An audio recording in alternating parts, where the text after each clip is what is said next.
चलतु प्रस्तुत करवा ओडिया घरर पोड़पिठा। प्रथम चाउल को भेदे सुखीदेवा सुखी देती भलसे देखु। तापर चलतु ताको ग्राइंडिंग करदे। ग्राइंडिंग भलसे कर सारा पर गोटे चल्लारे चलईदेवा भल भाव। आम कि बादाम को भाजी ताको गोटे कोलारे रखे पाछुटी देवा भलसे चोपा छड़ेदेवा। अदा कि आनी छेची रखीदे साइड में। नड़िया गोटे फटे ये भलसे कुचईदेवा। जो चूना को पेसिले नहीं आसवा आम जो गरम पानी कर पानी रे लुण आ तेजपत्र दे भल भाव फुटेदेवा। नड़िया और गुड़ पकई भल भाव गोलैदेवा।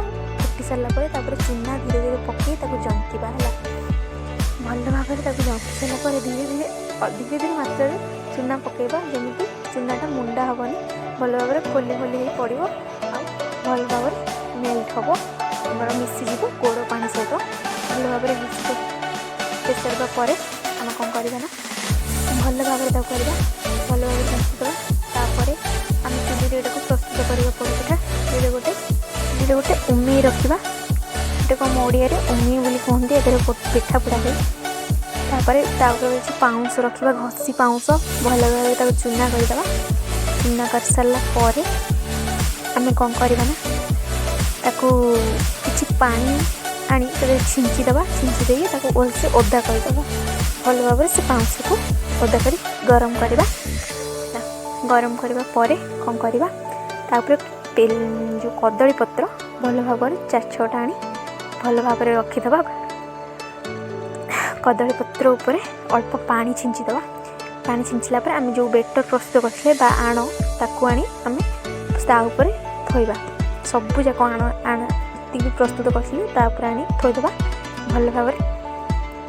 चलते थोइबा।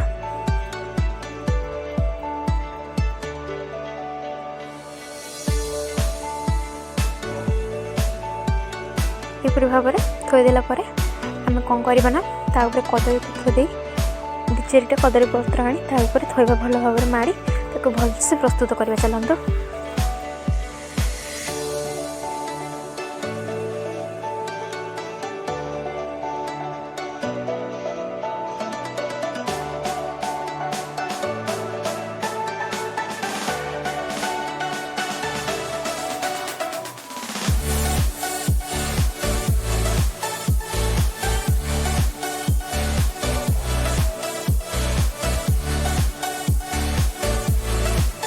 तापर आम चुली भर जो निआ थी से कदली पत्र ऊपर आनी से निआ को थोइबा भल भाव 2-4टा निआ घसी निआ को आनी थोइबा पर कौन करवा ना पाखे आउ किसी कंचा घसी जोड़ा कि जला ही नथिबो से घसी को आनी थोइबा।